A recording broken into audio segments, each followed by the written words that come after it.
All right.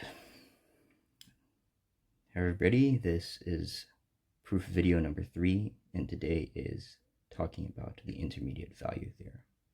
So what is the intermediate value theorem? So it basically says that if we have some kind of continuous function on a given interval a and b, then there should be some kind of constant function s, or a y value s, that is between f of a and f of b, right? Where a corresponding x value exists such that when I evaluate it, f of x, I get my constant function s. And so let's look at an example of a case where like intermediate value theorem is more obvious. So this is the 7 bridges of Königsberg. Not the problem, but these are the actual 7 bridges of Königsberg in a visual. So let's call this bridge A, this bridge B, and this bridge C. Now, if I want to travel by way of boat on the water from bridge A to bridge C, is there some point at which I go underneath bridge B? And since the path is continuous, this is obvious. Of course, I go under bridge B. Let's look at another example. So this is the original historical context of the intermediate value theorem. So basically, way back in the day, this guy named Bryson of Heraclea, who lived in 5th century BCE, said, hey, I can make a square of area A.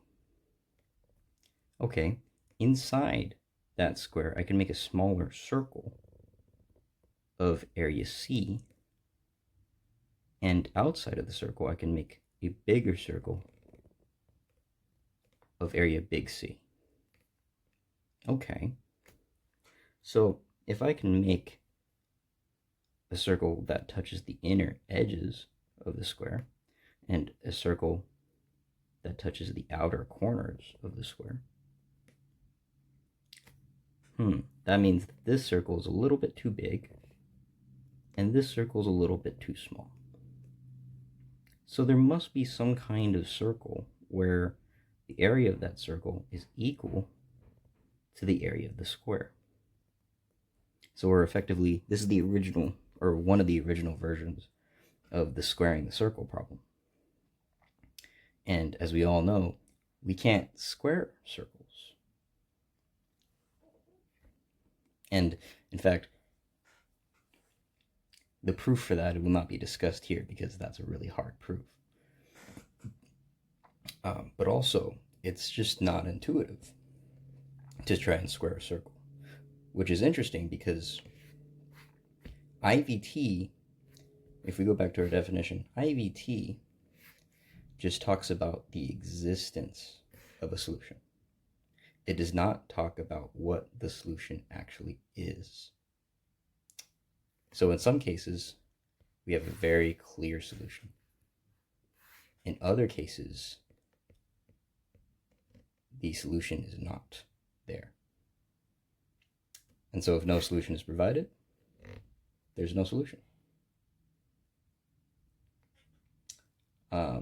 That might be a little bit hand-wavy, but it's very non-intuitive to try and square a circle, or more accurately, circle the square. Okay, so one of the things that's really important to the intermediate value theorem is that the function we talk about has to be a continuous function on our domain interval. So let's talk about continuity a little bit. So this is the continuity definition. I'm going to hang out here in case people want to read it. But really, the continuity definition, this is perfect for a laser pointer, actually. I'm going to change colors here. So really, this line here, if this were a function, that's not continuous because I picked up my pen at certain points. It's not continuous. Also not continuous. Also not continuous. That's continuous. All right, so continuous, we have an idea of continuity. This is the mathematical strict definition of continuity. That at every point in the domain, there's a sequence that converges to a given point in the domain. And the image sequence converges to that point, or the image of that point. That is really what continuity is for a specific point called x naught. And then we say a function is continuous all the way through if it's continuous at every point in the domain. And so that's really what mathematical continuity is. Although we will be sticking with, more often than not, we will be sticking more with the intuitive idea of continuity. Okay, so let's revisit, to really nail this down, let's revisit our 7 bridges of Königsberg problem. And so, nope, I'm revealing all my spoilers today. Okay, so let's see if we can't make a path that crosses all the bridges, right? Crosses all the bridges.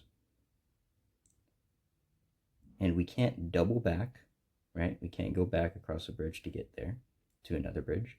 And we can't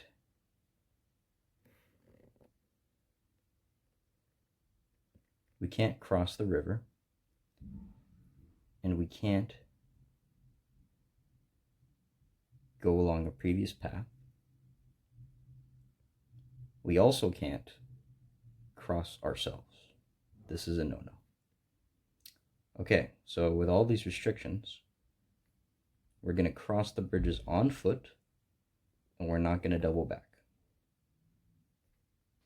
How are we going to do that? And this is another one of those problems we're not going to discuss the proof for, because this is actually the inspiring problem for graph theory, and so the proof is actually really, really hard. But we can cross 6 bridges in a continuous path, and that's continuity. But if we want to cross that 7th bridge, we're gonna have to like do a helicopter move or something and cross that last bridge, and that's not a continuous path because we'd have to pick it up and then go across. So that's not continuous. And so, no, there is no solution to this 7 bridges of Königsberg problem. That was proven by Euler. Okay, so now let's talk about a theorem we're going to use for today when we're talking about the intermediate value theorem. And this is called the nested interval theorem. We're not going to be proving this just because it's far more intuitive and useful to rely on intuition for this. So here's the nested interval theorem. Basically, we have an interval that has a start and an end point, because that's how intervals work. And we're going to create a subinterval whose endpoints are within the interval. And we're basically moving inwards. And that's how the sequence works for the subinterval. And so here's some things to notice for the nested interval theorem. We need this condition to be fulfilled, in that every n plus 1 subinterval needs to be contained in the original interval. So every subinterval needs to be smaller than the original interval.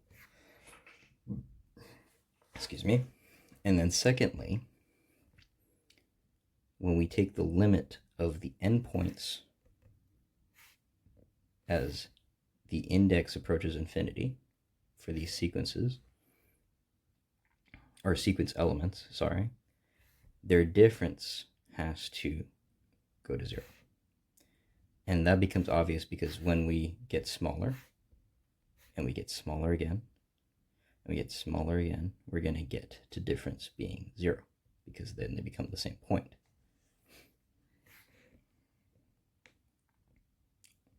And that's exactly what this says. So eventually, these endpoints are going to converge onto one point, and you call that point x.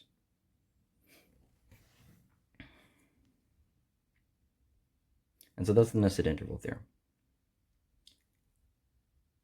Now,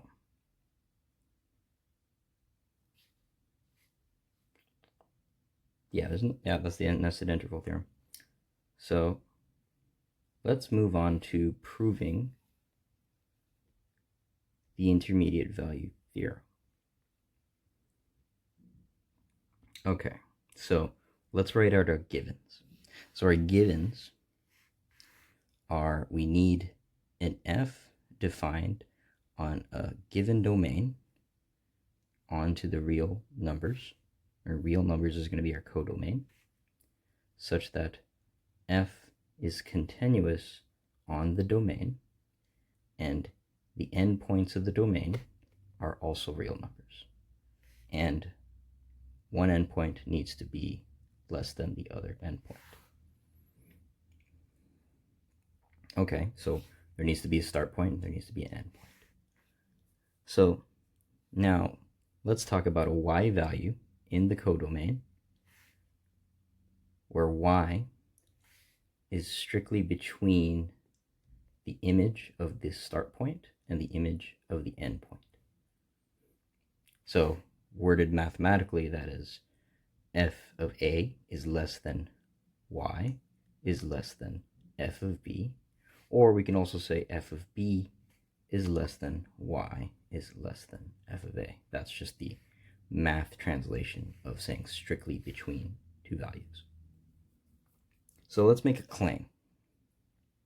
We're going to claim that there exists an R in the domain where f of that R is going to give us that y value that is strictly between the image of the end of the starting point and the end point. And when I say image, that means the domain value evaluated by the function that we're talking about. Okay, so let's make a quick note here. That R that we claimed about, since it's in A and B, this means that R is strictly between A and B. And that also means that we can flip this inequality around by multiplying by a negative, right? And so here's our star. This means that we can define these values to be a different value and just flip that inequality back. And so because we can do this, we're only going to discuss the case where A is less than R is less than B. Since the case where B is less than R is less than A is going to be similar. So the proof for the other way around is just going to be logically similar or the same. And so we're not going to discuss the other case.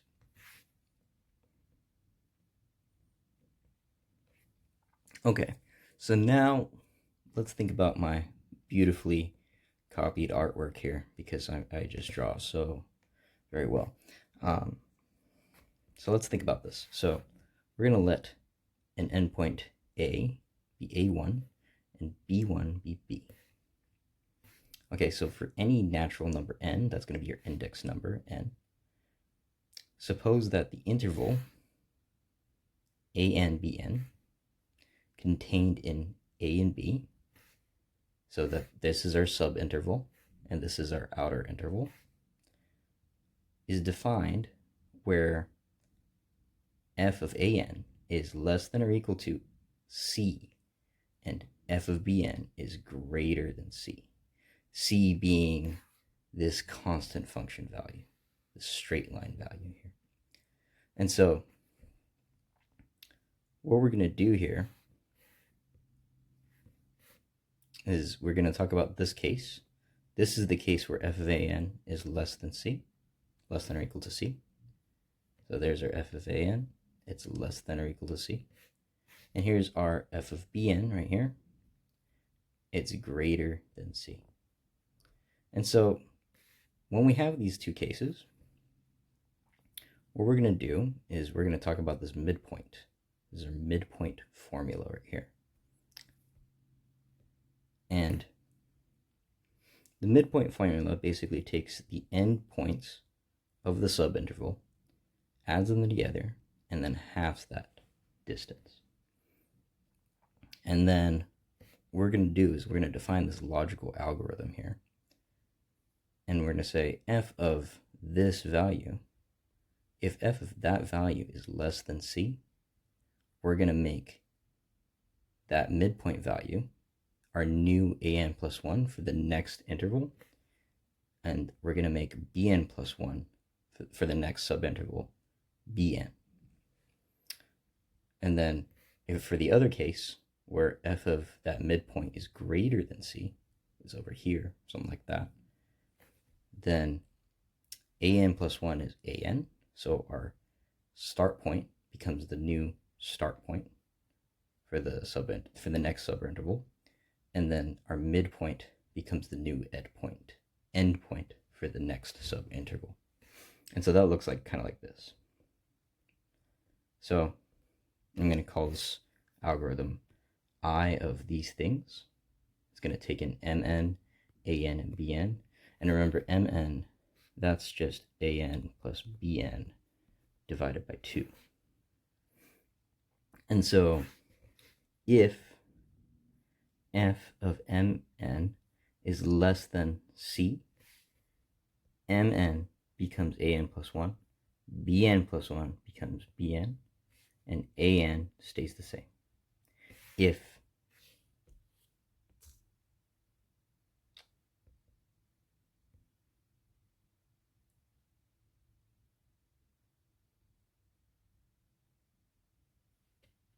sorry, I had a little technical issue.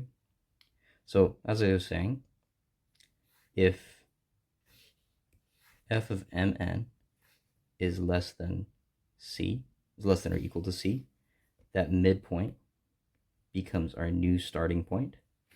The end point becomes, or a new endpoint becomes the old endpoint, and then our starting point stays the same from the last subinterval. And so if f of that midpoint is greater than our cu constant function, then our midpoint is now defined as our new endpoint for the next subinterval. Our new starting point is going to be the old starting point, and that old endpoint is going to stay the same. And so this is what the algorithm will look like on an actual function. So here's our function. It's defined from 0. There's 0, and then there's 10. Okay, so notice we have our straight line constant function right here. Okay, and what we're going to do is we're going to say, we're going to evaluate. Let's see, let's pick a point.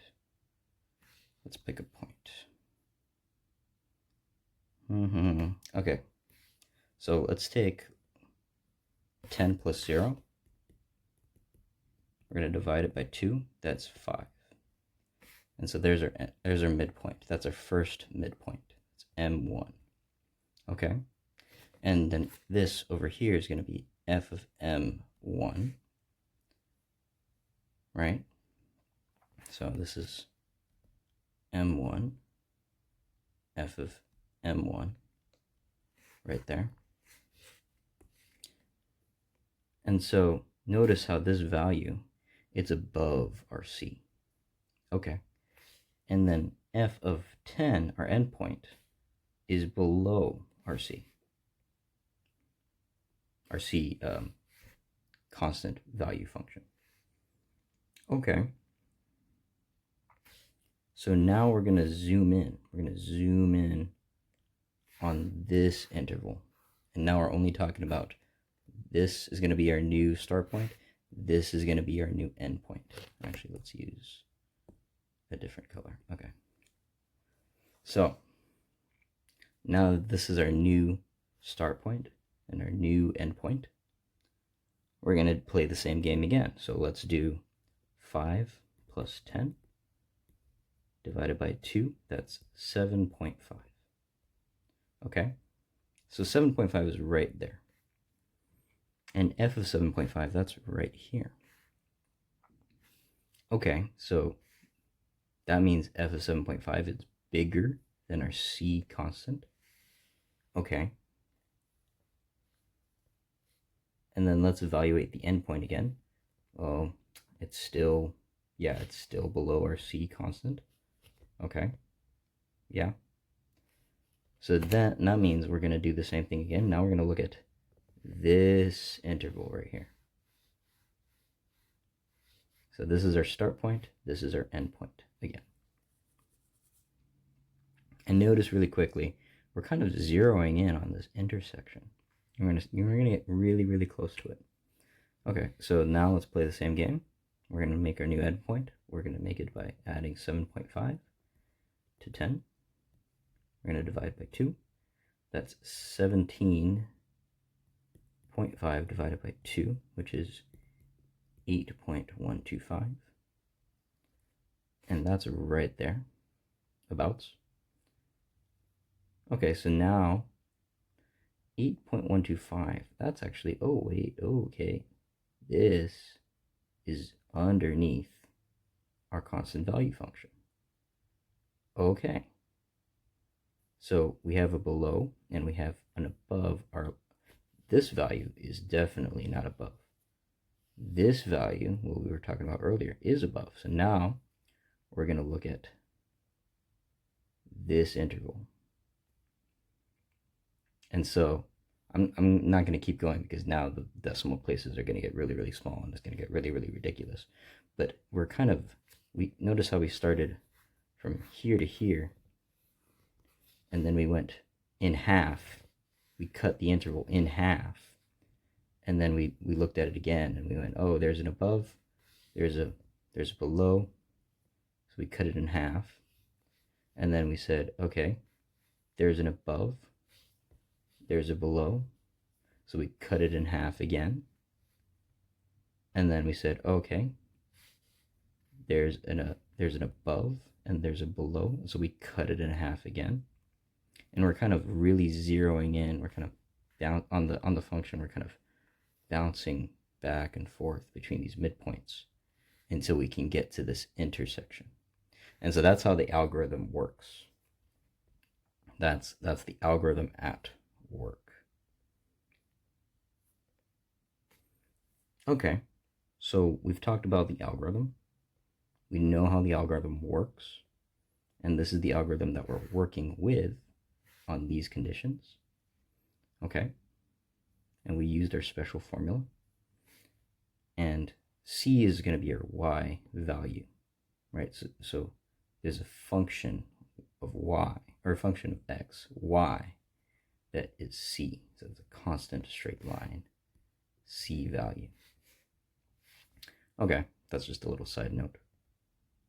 Okay, so the idea here is we're going to keep using this algorithm.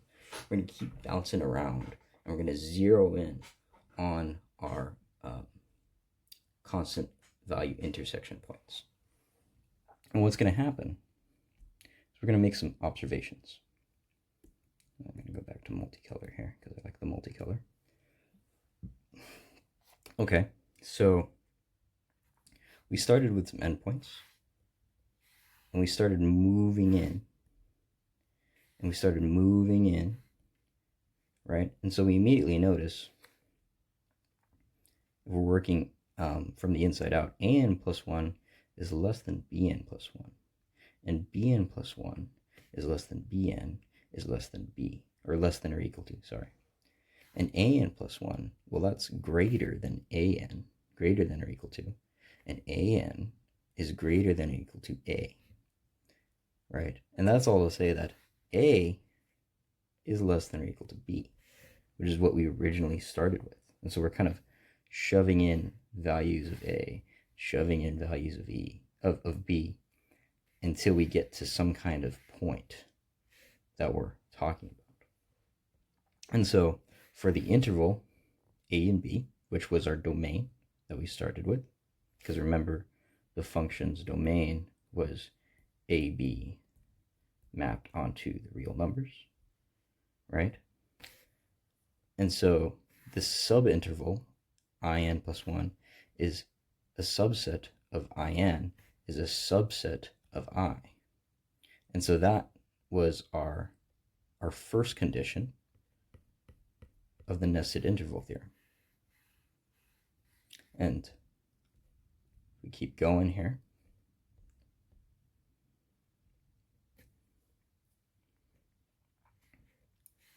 Also, f of an plus 1, that's less than c. And f of bn plus 1 is greater than c. That's just in general.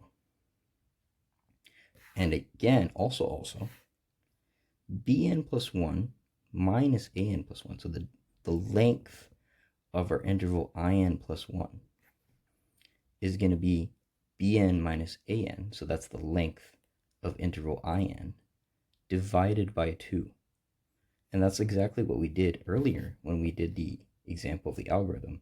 We started with an interval, we cut it in half, and so we made a new interval. And then we cut it in half, and so we made a new interval. And so then we cut it in half, and we kept evaluating at those halfway points. And so if we're going to keep doing that, we're cutting the subintervals in half.